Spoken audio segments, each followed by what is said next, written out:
Leslie, Lana. Hi, Miriam. Yes. Hi, dear. We're here.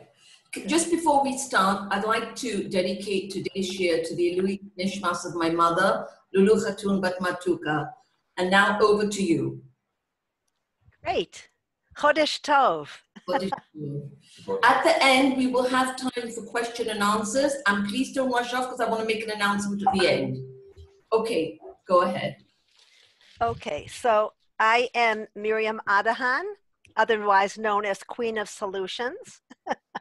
That's the name of my recent children's book, and I also have a guide for parents. And what I want to talk about is tools that we need to get through this life. It's a difficult lifetime because we're not here so much to enjoy life, although we need to enjoy life, but we need to be challenged. So is everybody hearing me? Yes. Hashem sends us endless challenges. And our job is to use these challenges for growth. I don't know what just happened. Am I supposed to see myself? We can see you fine, Miriam. Okay. Can everybody see Miriam? Just give a thumbs up if you can see Miriam. Okay. Okay. Great. Great. Okay. So many years ago, almost 50 now, I learned a technique that I've been teaching for the last almost 50 years, which is a way of helping people process the pain in their lives, because there's nobody without pain. Everybody has tons of pain, where everybody's either disappointed in their spouse or disappointed that they don't have a spouse, or disappointed in their children, or there's just lots of disappointments. And these difficulties create a lot of pain. So I created a method called EMETT, E-M-E-T-T, which is Emotional Maturity Established Through Torah. And it's all about developing what has now, well, I also refer to it as emotional intelligence. Emotional intelligence is what enables us to process our pain, to use our pain for growth, to handle our emotions in an intelligent and mature manner. And in order to do this, there's a 4-step method that I teach people. The first step is to recognize that we've been triggered. How do you know you've been triggered? Your heart's pounding, you're angry, you're grief-stricken, you're disgusted with somebody, or you're upset, or something is triggering you. And then I'll just get a picture of the brain. Here's a picture of the brain. So put your hand at the back of your head, everybody. Okay? That area of the brain is called the reptilian brain. It is completely developed by the time a mother is 6 months pregnant. By the time the fetus is 6 months in utero, that part of the brain is completely developed. And it all has to do with our survival needs. Food, our hunger, you need to go to the bathroom, you need to eat, you need to sleep, whatever. You need to protect yourself. This part of the brain at the back, okay, has to do with our survival needs and our physical wants. It's also the area of addictions, because one of the things that happens if we don't know how to tolerate our own emotions is we go for food or shopping or yelling at people. We find external fixes. Now, the tefillin spot, I call the tefillin spot the prefrontal cortex. Okay, so put your hand up here. So that is your PFC, your prefrontal cortex, at the tefillin spot. It's actually right, behind the whole area behind your forehead. Okay, that's up here. That part of the brain isn't developed until between 20 and 25. So according to Jewish law, we get the baby, what I call the baby brain, BB, the baby brain, the primitive brain. That part is completely developed at birth. By the age of 3, which is why we put a kippah on a boy's head, 3 is when this part of the brain just begins to develop, just begins. Bar bat mitzvah symbolizes that we get control over the baby brain, like getting the reins of horses. But even according to Jewish law, we are not punishable by Hashem until the age of 20. Because it takes a long time to learn how to manage all these impulses and feelings that are coming from the lower brain. Are there any questions about this? Okay, so we've got this war. Anybody want to ask anything? Feel free. We've got a kind of a war going on. You go into the kitchen and you see chocolate chip cookies and you want to eat. What part of the brain is functioning at that moment that you want to eat the cookies? It's that part of the brain, okay? Now we all know that sugar, up here we know, that sugar suppresses the immune system. But we all love sugar. And when this part of the brain wants to eat sugar, it just goes, unless this part of the brain is very strong and says, no, you do not want to get the virus. Or I talk to people, I say, you know what, if your D level is over 50, you have a blood test, you get your level of vitamin D checked. If your D level is over 50, you cannot get the COVID virus. There are studies after study after study that show nobody has died from the virus if their D level is over 50. So I tell people, go get D3. If you can, D3 with K2, a little K2, it'll prevent strokes. Do you think anybody does that? Why? Why aren't people getting their D level up if they know that that will help them be immune to the virus? Now, if you don't eat sugar and your D level is over 50, you will pretty much be protected. But I tell that to people, and it's like it's up here, but there's no connection to down there. If you've got a connection, you hear this. Stop eating sugar. Go get your D level up. And they will stop eating sugar and they will go buy D3.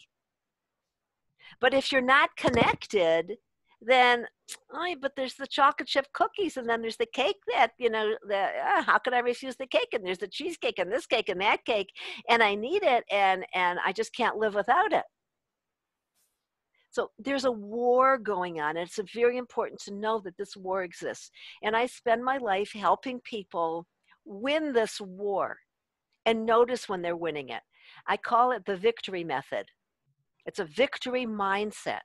So if you did take your vitamin D this morning, and you should take it in the morning if possible with something that has a little bit of like omega-3 oils or fatties like an avocado or flaxseed or whatever, it'll be absorbed better. So I tell people, if you do not eat the cake or the cookies, or you use honey instead of sugar, you do anything that requires discipline, you will actually create new neural pathways up here. And this will get stronger and this will get weaker. Now, I started teaching this from the age of 2.5 to 3 with the little children. I tell them you have BB, the baby brain, and you have AB, which is your adult brain. And they're at war. And they often want different things. So baby wants to whine and criticize and attack, and it's never good enough. That's for the baby brain, it's never good. We're always complaining. That's Bnei Yisrael in Mitzrayim. So what if we got out of Egypt? So what if Moshe Rabbeinu, did all these, was the conduit for all these miracles? So what if we got Torah? There's no God down there. There's no Hashem in the lower brain. It's just promiscuous and pompous and impulsive and kvetchy. So our job is to make this part weaker and this part stronger. That's it. That's all a therapist can do. Okay? Therapist means their psychology is the study of the psyche, the soul. How do you make your soul rule over all those lusts, the lust to criticize, to complain? This is not easy. Okay, so I have a lot of things. One of the things I do is Rosh Chodesh. So I give everybody on Rosh Chodesh Tammuz, I give them a little plastic gun, a little squirt gun. I say, listen, on Shabbos, if anybody puts anybody down, because we're in Tammuz now, and our holy temples were destroyed, marriages are destroyed, relationships are destroyed, mainly because of one thing, and that's criticism. So if somebody criticizes somebody or criticizes a group, you know, Ashkenazim or Sfaradim or Americans or Israelis, or just like saying, you know, like spritz. You're not allowed to put anybody down. Don't put yourself down. Okay? So if you're thinking, oh, I'm such a klutz, I'm such an idiot, I left it on the fire, but what kind of food did I serve? I don't know how to cook, I don't know how to clean, I'm not socially, I'm not at social ease, I don't have enough friends. The minute you put yourself down, imagine you're getting a spritz. Now with little kids, this works great, they love it. And I don't let anybody put anybody down. Okay? Not Lubavitch can't put down Ashkenazim, or Misnagdim and Litvisha and no put downs. Please, no put downs. And anybody puts anybody down or says a joke about Persians or about this one or that one, I get spritz. This is why the Beis HaMikdash was destroyed. It's criticism. And it's destroying our families. Our Beis HaMikdash is our home, our families, our marriages. This is what destroys it. So this is just, I have a lot of cute little visuals that make Torah learning, bring it right down to this. Okay. So one of the things I do, my mantra is Modeh. I start saying thank you minute I become aware that I have transitioned from sleep into waking. Now, a lot of people are walking around still asleep because they're just in their baby brains thinking about what they don't have, what's lacking in their lives. I want to get them up into a state of God consciousness, which means that you're aware of Hashem's presence in your life and you're grateful for whatever he's given you. Because remember, this is the kvetchy one. Okay. One of the things I do on Shabbat is I do 1 minute of gratitude. Let's have a minute of gratitude. And I count. I have little, wait a second, I'll get it.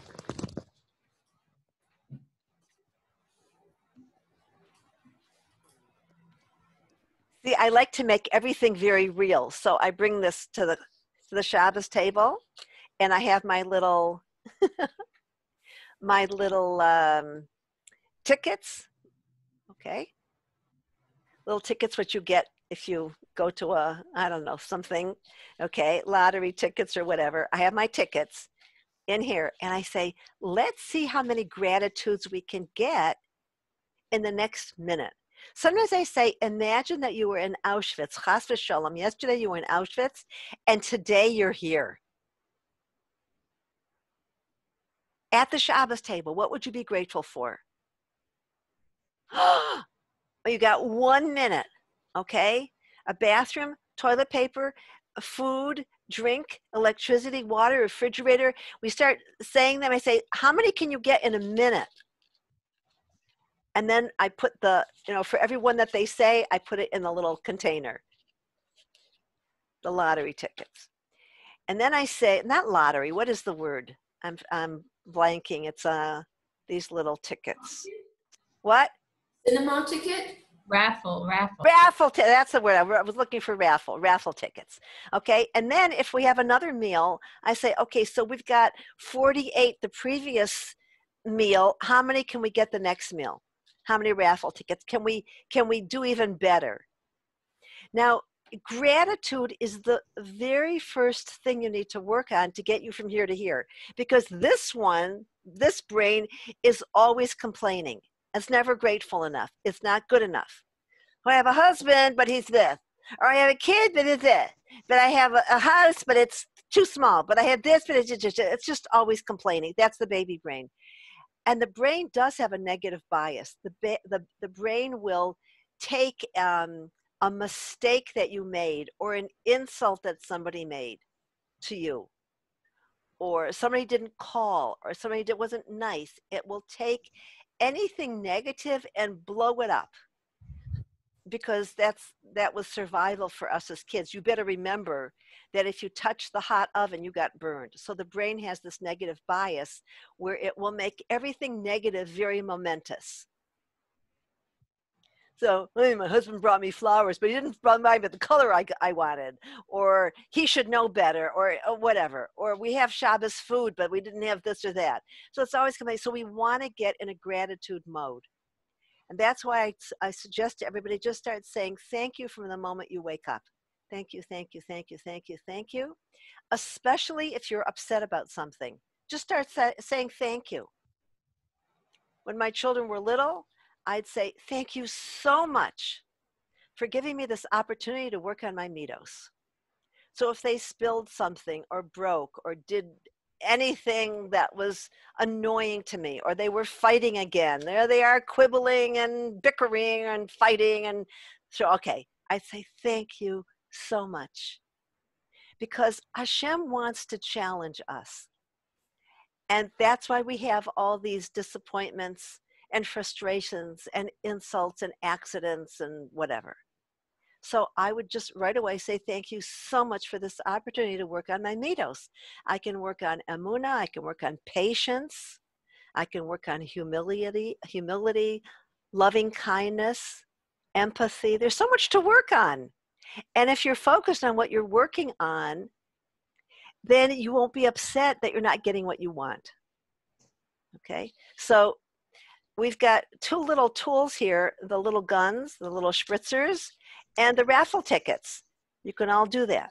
Now, another one that I use is did everybody get the Dayenu prayer? I sent it out. Okay.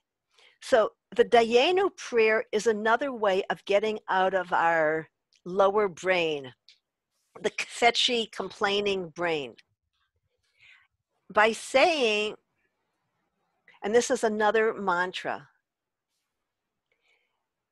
you know, I always, as a child, when we would say the Dayenu song, we would sing the Dayenu song on Pesach, it always annoyed me, because it says, well, if you brought us out of Mitzrayim, but you didn't give us the mun, Dayenu? No. Or you brought us to Har Sinai, but you didn't give us the Torah?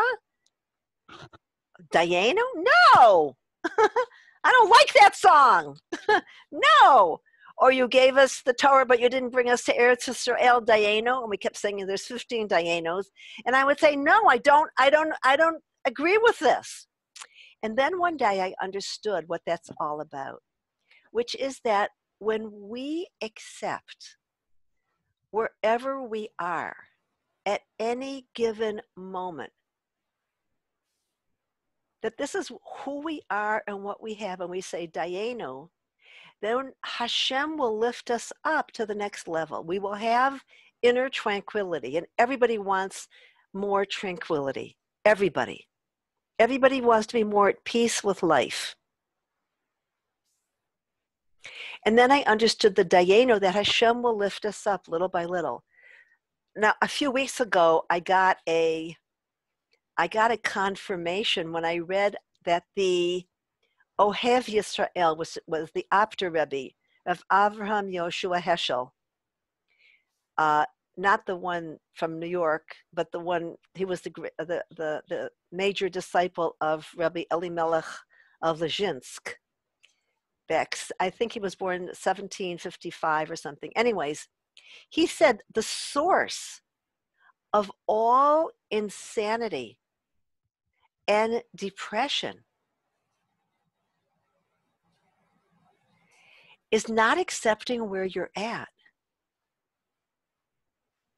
who you are, what rung you are on. He was called the Ohev Yisrael. It wasn't like, well, I just love everybody and I'm telling. No, he understood that everybody's at a different rung on this ladder. And he loved where he was at. That was a confirmation that my Dayenu prayer was that I'm going in the right direction. Like who I am, of course I'd like to be at a higher level. Who wouldn't? But first I have to accept and love who I am at this level. Now, the next time somebody walks in your house, imagine thinking, I love this person where he's at. Where he's at in Dayenu is exactly where Hashem wants him to be. It might not be where I want him to be. Maybe I'd like more love and empathy and compassion and kindness and sensitivity and greater spirituality and the billion other things. But he's where Hashem wants him to be. And until I do that, I can't have any love in my heart. And it's the same way with myself. I cannot have love in my heart for me unless I accept where I'm at. Now try this, okay? So the way this Dayenu prayer works is that you are going to think a judgmental thought, let's say about yourself. Like, I'm such a klutz. So you take the negative, I'm such a klutz, and then you switch it to a positive. And you say, I am exactly as coordinated as Hashem wants me to be. ATPI at this present instant. ATHA according to Hashem's will. Now, why did this come up? Because it's Corona and the pool is closed, so I can't get to exercise there. So I've been trying to do these dance classes online. And I'm klutzy and I'm not highly coordinated and I can't get the cha-cha-cha or the right movement. So I think I'm okay. And I need the exercise. We all need to exercise. So I'm such a klutz. I'm just uncoordinated. And then I'll switch it to I am exactly as coordinated as Hashem wants me to be. ATPI at this present instant, according to his agenda. ATHA. It's not my agenda. I'd love to be able to be more whatever. Okay. I don't know anything about fashion. Okay. I don't care about fashion. I never did. I don't care. That's just not my thing. So I'll think, oh gosh, I have no sense of style. I'm not elegant. I'm not glamorous. I'm not whatever. And then I'll think, okay, I am exactly as stylish as Hashem wants me to be. ATPI at this present instant. ATHA according to his agenda. Okay. Or I won't feel so loving towards somebody. Okay. A relative comes in and I go, ah!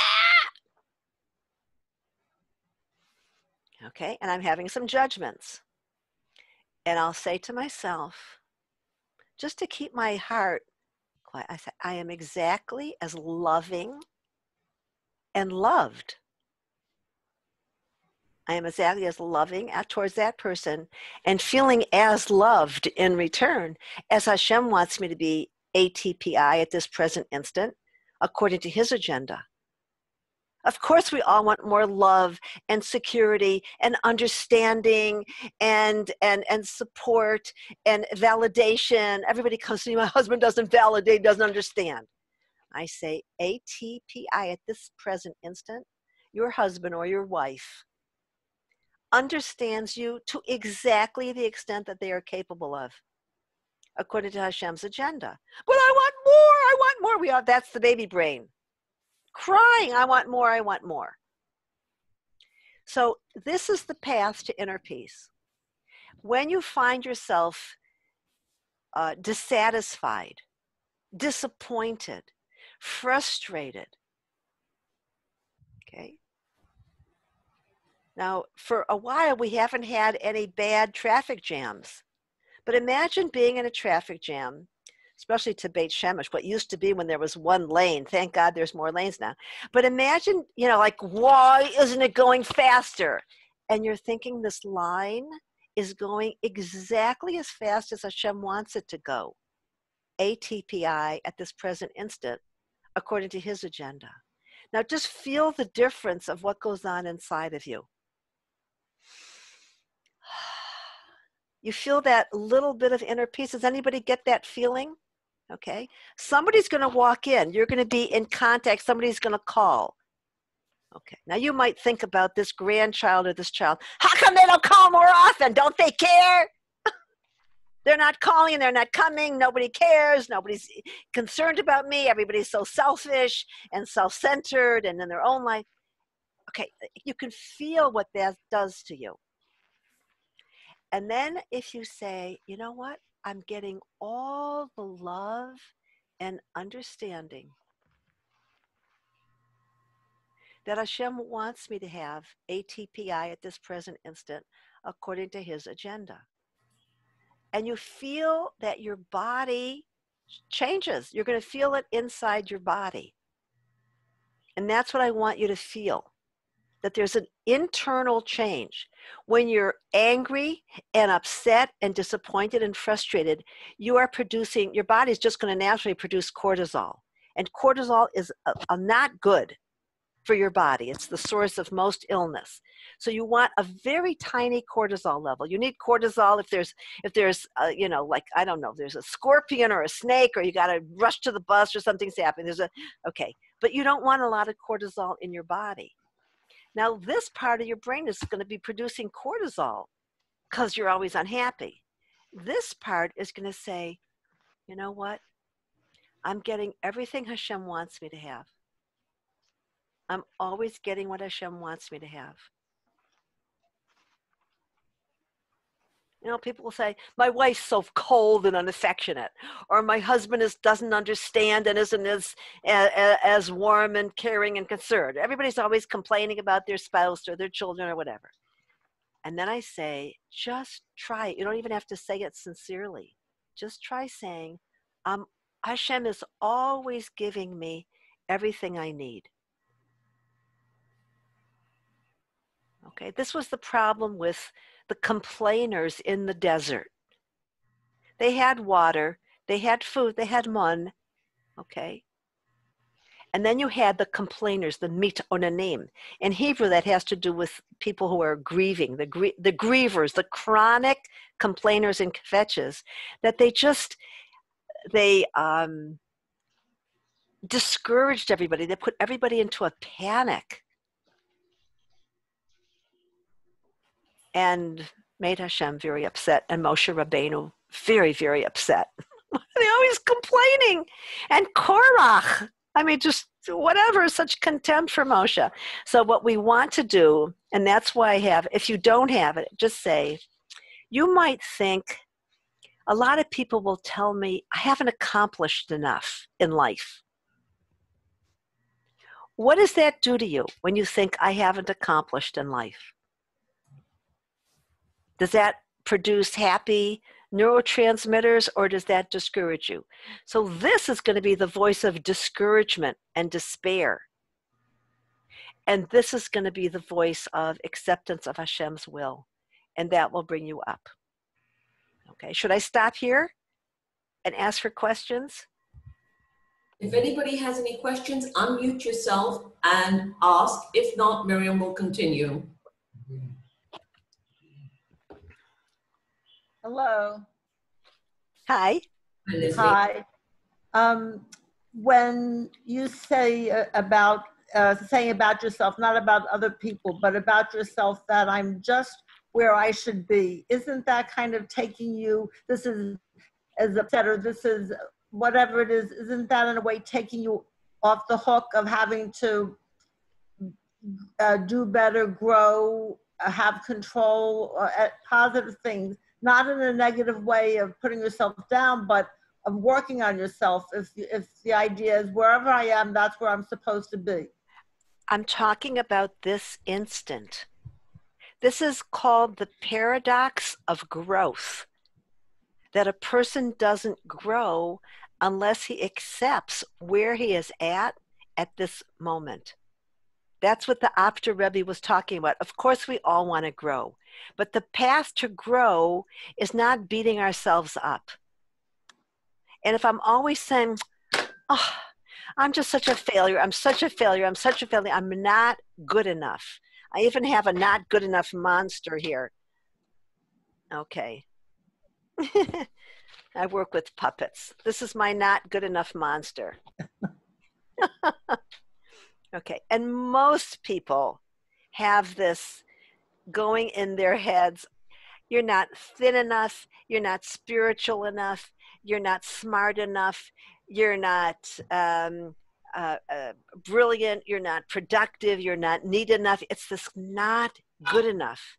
Now, what science has found is that when we put the not good enough monster in his garbage can, which is where he needs to be, and we accept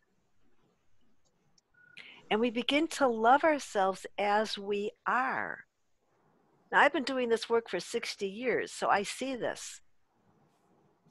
When we criticize, oh, I'm so fat, I'm so fat, I'm so fat, I need to lose at least 10 kilo, I'm this and that, I'm a hoarder, I'm disorganized, okay, yes. That's all true, but I have to love myself first, and then I'll grow. It's called the paradox of growth, that acceptance precedes growth. And you can feel it in your body, okay? Let's say you begin to daven, and you start to dive and say, I just can't focus, I can't concentrate, my head is, I'm so unconcentrated, oof, I can't concentrate, this is ridiculous, and you're putting yourself down. You can't daven. But if you say, look, Hashem, I know I get easily distracted, and I'm sorry, I'm going to try to be as focused as I can on you. You know, Avigdor Miller said, the most important word in a bracha is the word you. Baruch atah. Just say atah with meaning. Maybe that's all you can get to. Maybe that's the most you can do. Is realize there's somebody there listening, caring, loving you as you are. So that's the paradox. Yes, we all want to grow, and it's wonderful. But you have to accept and love who you are. And I'm only talking about this nanosecond. Tonight you'll be better, next week you'll be better, next year you'll be better. But in this nanosecond, you need tranquility. You don't need somebody beating you up. That doesn't help kids grow. You know, most of us have been so highly criticized as kids. You better succeed in school, or you won't get a job, or you better not be this, or nobody's going to marry you, or you better be smarter. Don't be too smart, because then nobody will marry you. But if you're dumb, then nobody will marry you either. Or I don't know. And you have to be thin, and you have to be this and that, okay? We've had enough criticism. I have to accept myself where I am now. And you'll feel it in your body. It's a somatic thing. V'ahavta l're'acha kamocha. Love your neighbor as yourself. You can love others exactly, punkt, as much as you love yourself. So practice saying, where I am right now, I am exactly as compassionate, confident, loving as Hashem wants me to be at this instant. And I'll grow from here. I'll wait for him to pull me. I just have to love myself. It's amazing. I have to love myself. Hashem will pull me up. Because people will walk into my office and say, well, I have no confidence, or I'm depressed, or I'm so anxiety ridden. So if you have anxiety, I say, what's the opposite of anxiety? Anybody want to say? Tranquility. Calmness. Calm. So you say, I'm so young. Okay. I say, I am exactly as calm as Hashem wants me to be at this present instant, according to his agenda. And you know what happens? People calm down. Whereas, but I'm so anxious, or I'm so depressed, I'm so this. Accept. Is there a follow-up sentence? Yes. ATPI is at this present instant. I'm as calm and happy I could be at 0, 0 calm, 0 happiness, 0 acceptance. Okay. Shirley, I posted it in the email and on the WhatsApp. No, the next sentence after you At- finish saying at according- this present time and with because it's according to his agenda. What Right. do I do now? And then you say, I am so proud of myself. I just did a huge victory. I accepted Ratzon Hashem. And there's no greater victory. Once I'm in alignment with him, he's going to pull me up when he sees fit. And I've seen this in my own life. I had panic attacks, depression, I have a whole bunch of labels I was given. I don't have them anymore. How come I don't have those labels? Because I learned to love who I was with my anxiety and with my moods, swings, and blah, blah, blah, blah, blah, and mood disorders and food disorders, whatever. I said, I'm okay. I'll sleep as much as Hashem wants me to sleep. And I'll be as calm as Hashem wants me to be. And I'll be as loving as he wants. And I'll be as accepting of his will. I talk to people in tremendous grief. Tremendous grief. And they'll say, and I'm as happy as I can be right now. I might be 0. This is where Hashem wants me to be, because what I want is there to be a connection with Hashem. That begins the growth. Hashem, I'm exactly where you're at. This is exactly what the Apter Rebbe said, is that depression and insanity come from not accepting where you are at this moment. Because then you can't love yourself, and you can only grow from love.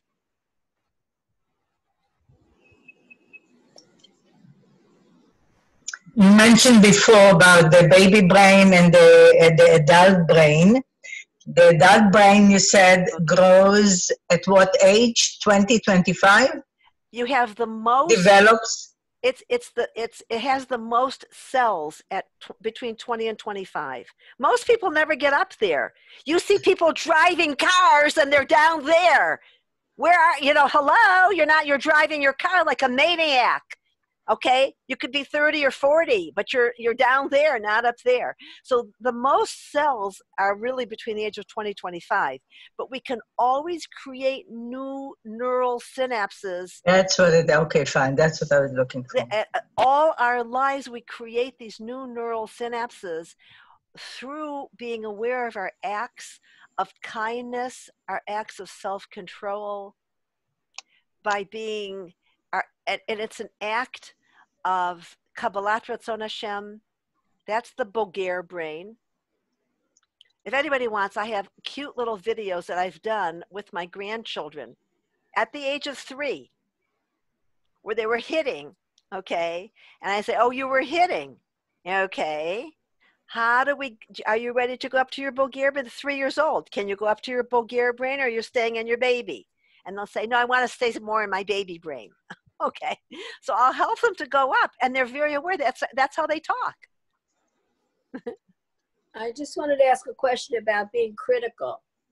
When I was going to school, we were taught to criticize with an intellectual adult brain, to be critical of things we hear, and not to just accept things, but always to look into them, and that it was important to think in a critical way. So this is the toxic criticism. This is when we're criticizing people for something they cannot do at this moment. Constructive criticism is very, people love it.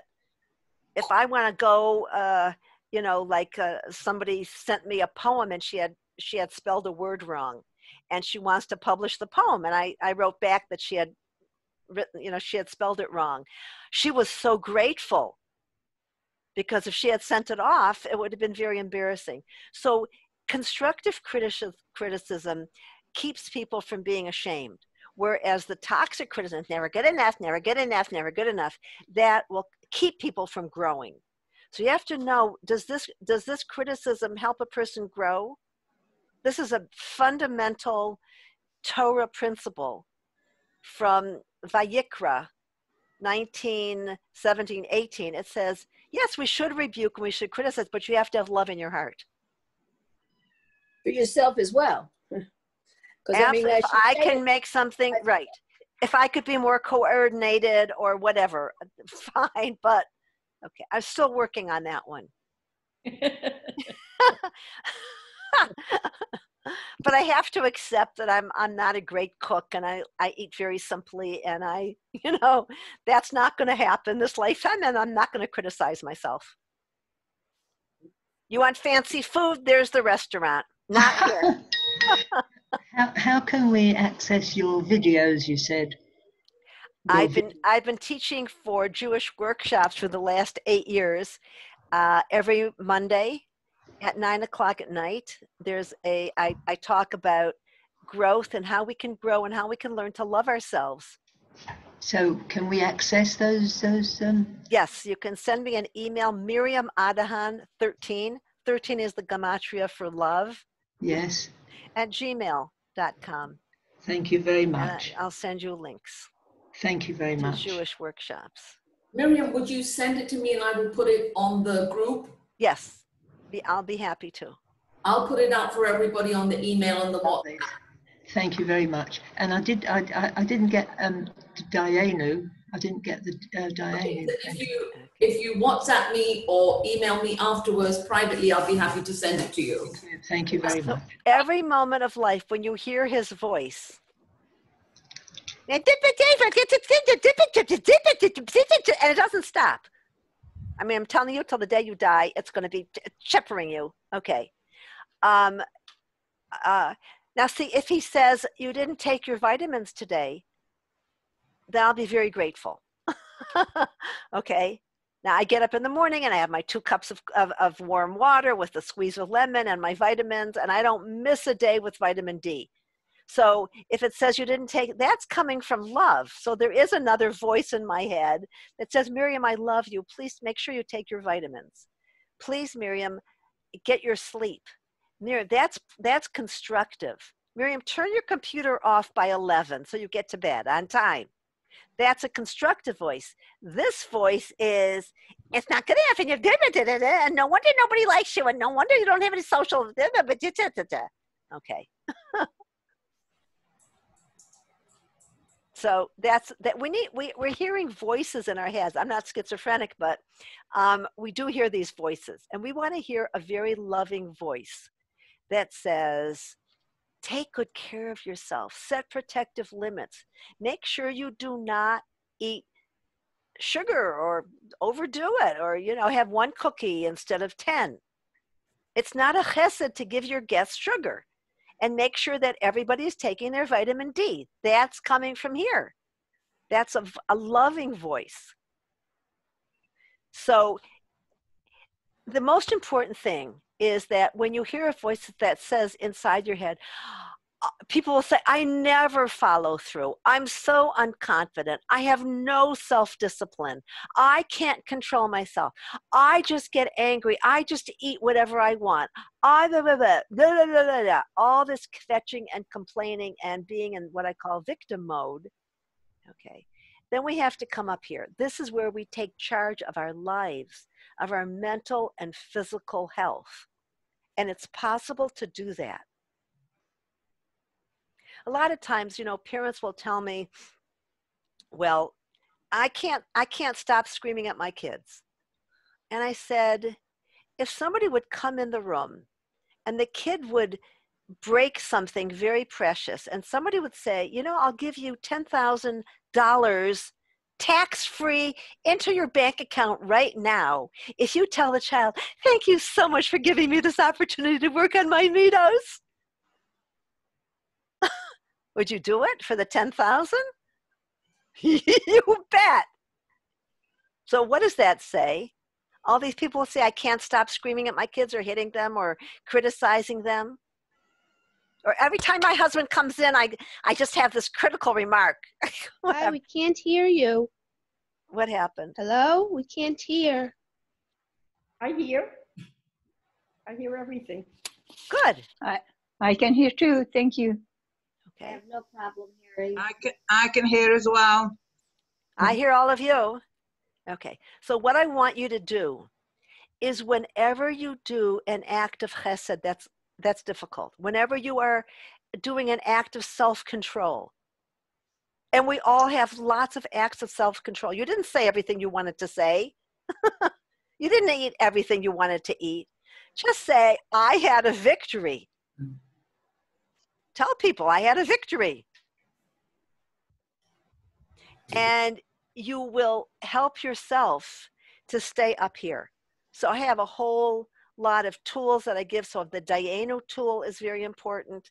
Saying thank you for this opportunity to work on my midos is very important.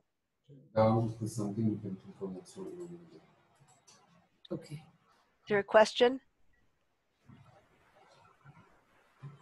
Yes. If you have, you can unmute yourself.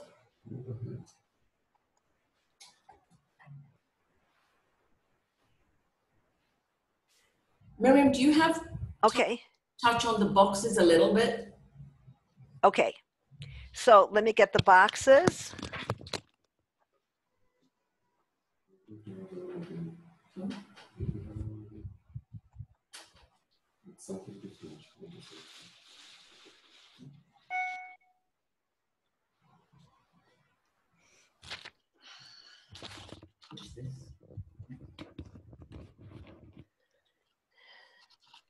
Okay. So here's my 3 boxes. There's my business. That's my thoughts, my speech, my actions. That's all we have control over in life. Okay? There's God's business. Who's going to get sick if there's going to be an accident? Now, you can keep yourself from getting sick by doing what? Remember, don't eat sugar and keep your D level up. Okay, but God's business is the weather and this virus and accidents and shidduchim. Who you married, that was God's business. You might think after you got married that you made a mistake. It wasn't a mistake. God doesn't make mistakes. Hashem makes shidduchim. There was no mistake. That was going to be your challenge. Your spouse is your challenge because we're here in this world to be challenged. That's God's business. The weather and mistakes and accidents and all that. And then there's other people's business. So somebody said her grandson walked into the house without a kippah and with an earring in his ear.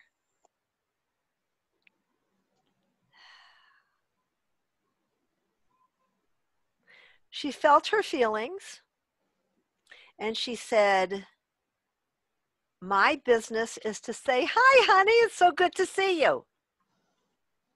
His level of religiosity is his business. It's between him and God, not her business. She's the grandmother. She's not the mother. And it's not her business to go tell her daughter-in-law anything. You shut your mouth. Keep yourself in your business.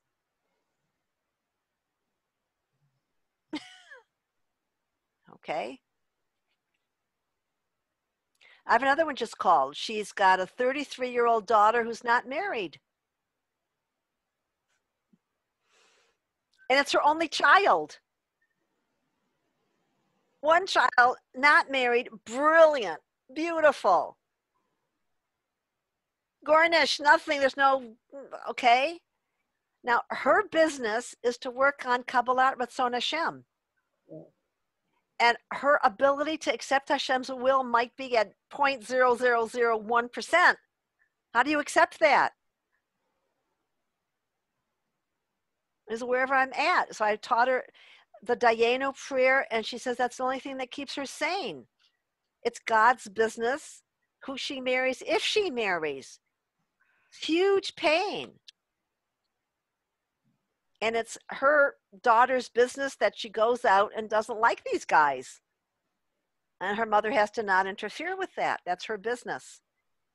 She can't tell her daughter, well, just go out and just marry anybody.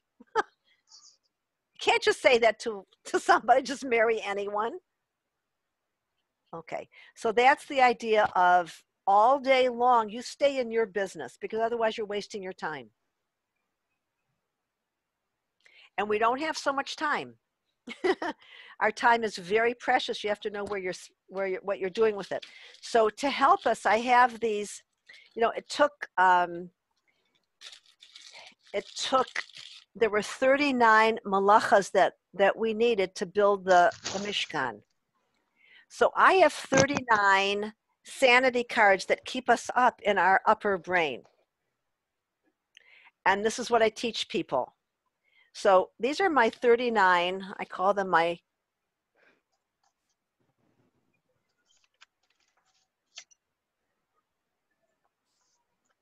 unmute. Can hear you. Press Alt A. Alt A. You're good. You're good. No, you just muted. You just muted yourself. Just do it again. Am I back again? Good. Okay. Yes. Yes. So there's a wonderful expression in psychology. It's called affect tolerance. Affect is a fancy word for feelings. Psychologists will talk about people with flat affect. There's no feeling. You don't see anything alive in them. I'm the opposite. You won't find me with any flat affect. Okay, I'm very dynamic and very dramatic. But the ability to tolerate your own pain is the essence of emotional intelligence. So that's called affect tolerance. We're all going to have lots of grief and disappointment and frustration. I mean, that's life. We're here to be challenged. We're not here for a picnic. This is not a bowl of cherries here. But we need to be challenged. So I created these 39 cards to keep me in my box. Okay, so my business, I want to stay in my business. How do I stay over here and don't get into God's business and other people's business? So I have these 39 cards I can also send. I have an app that you can go through these 39 cards. I'll send it to you, Joyce. I'll send you my app. So, and these are these 39, just like we needed 39 activities, different activities to build the Mishkan.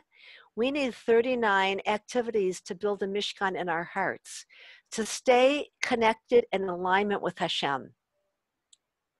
I hope you all notice that I work hard. I have my Dayenu prayer, but I work 24/7, well, whenever I'm awake. Okay. I work very hard on staying up. By the way, do you know where it's written? Na'aseh v'nishma. We will do and then we will understand. Do you all know where that's written? Na'aseh v'nishma. We'll understand.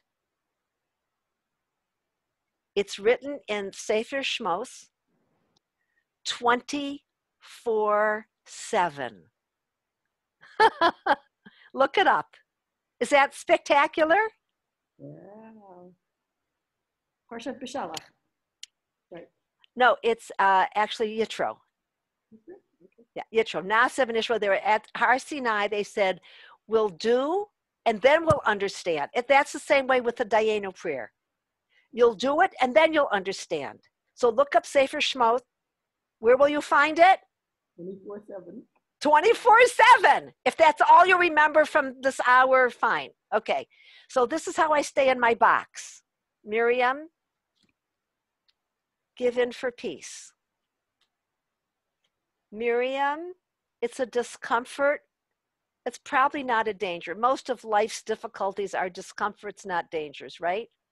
So these are the ways I stay in my box. Hashem shares my pain. Hi, Hashem, I make your will my will. 1%, I work on percentages.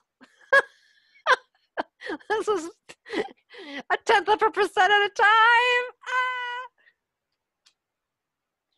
Is it a triviality? It broke? Okay. I had a lady in one of my classes. her 6-year-old took her $10,000 diamond engagement ring to Cheder because he saw this pretty piece of glass next to the washing cup. Guess what? Lost it. Right. And she said, now this is a very strict, harsh mom who came to my classes and learned to get her priorities straight. And she said, honey, that ring is a triviality. You are my diamond. Thank God Hashem took the diamond and not you. Thank God you're fine. Triviality. So if something spills on Shabbos, say triviality. So these are all the cards that I use to stay in my box. Miriam, get back in your box. Now, believe me, I want to get out of my box, but gratitude. All day long, thank you, thank you, thank you, thank you, thank you, thank you, thank you, thank you, thank you for everything. Okay. See, in my little raffle ticket thing at the bottom, I have a picture of people in Auschwitz lying on those boards. And I say, okay, you have nothing to be grateful for? Well, imagine you were there. What do you have to be grateful for right now? Okay. It's temporary. So while I'm staying in my box, in my business, I'm going through the cards. And by the time you've gotten through these 39 cards, you're calmed down. I give people the benefit of the doubt. Is everybody doing the best they can with the tools they have? Yeah, what can I do? You can't change somebody's level. Like the Ohev Yisrael said, the Rebbe Me'apta. Sanity is accepting your level and the other person's level. And then you wait for Hashem to, patiently for Hashem to, okay, I assert limits where I can. I assert limits with kindly, without hostility. I don't return an insult with an insult. Positive actions banish a bad mood. That's why I get on those dance videos. Okay. Prayer is effective. Self-discipline builds self-respect. Now I have these like in a Rolodex. I don't think they have Rolodexes anymore. Probably not. Okay, but this is like in a Rolodex in my brain. So I can talk to everybody out there knows what a Rolodex is. You all remember? Okay, but anyways, I have these like going through my head. Okay, if somebody hurts my feelings and they're not too much in the narcissistic category, I can ask them to please replay the scene and say it nicely. But if the person is in what I call the dark triad, those are people that are very contemptuous and scornful, and you can't reach them. They're okay. I've written 5 books just on that, dealing with people in what I call the dark triad. Now this one has been very helpful to me. I speak only if I have love in my heart.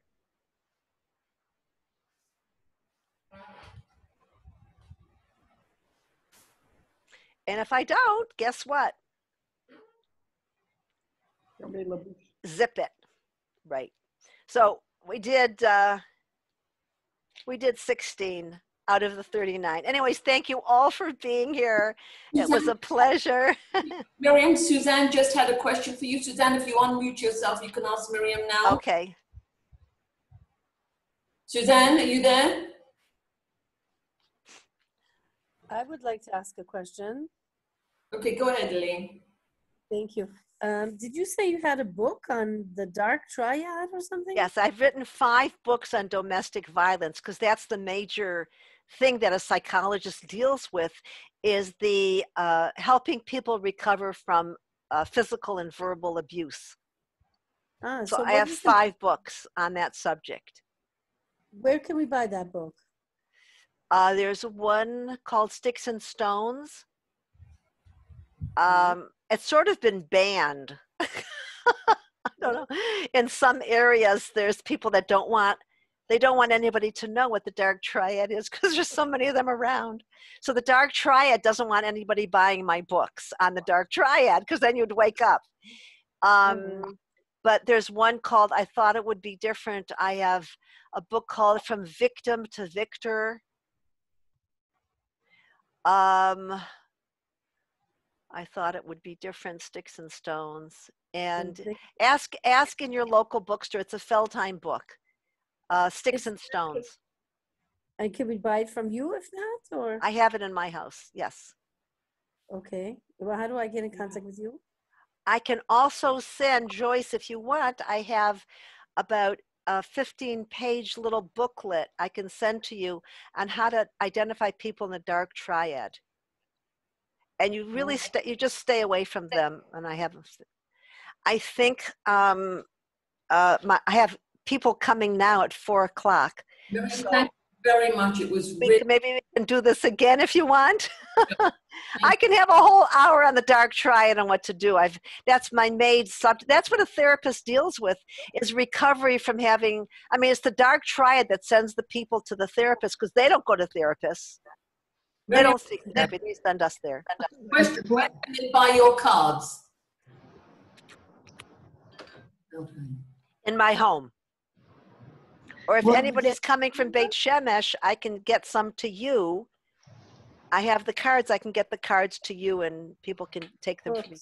It's a tzedakah project because I work mainly with battered women. There's a lot of battered women, both physically and mentally, verbally. So that's what I deal with. What is the first part of your email address? I've got it 13@gmail. What's the first part of your email address? Miriam Adahan. Thank you very much. Joyce, I will send you the dark triad. Okay. It's a little pamphlet. I'll send you all the stuff. I just want to give this out to the world and help people stay in their box and stay up here, even though the dark triad will try to pull us down. I'll pass it on. Everybody who wants it, I'll send email and WhatsApp. Great. Thank you, Joyce. This has been a great pleasure. Thank you all. Thank you. Ladies, thank you, Miriam. Thank you very much. Thank you. So you give yourselves a pat on the back. Thank you. It was wonderful. Thank you. Bye. Bye. Bye. Thank you very much. Thank you. Thank you so much. One second. Thanks, Joyce. I would just like to say next week, our guest speaker is from Kathmandu. So we will be doing an interview with the Rebbitzin of Kathmandu, the Chabad house in Kathmandu, which should be amazing. So look forward to seeing you all next week. Thank you, Joyce. Thank you, Joyce. Thank you, Joyce. It'll be at the normal time of 2 o'clock. 2 o'clock. Okay.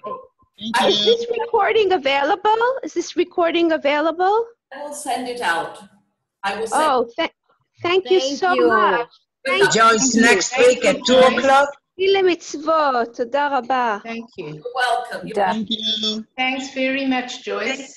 So much. Joyce, she offered to do another session. I would really like one. She is excellent. She really is very good. Yes, I agree. So Let's have, I need to think about that one. maybe the week after next week. Joyce, maybe I'll do it for my mother's Ilui Neshama.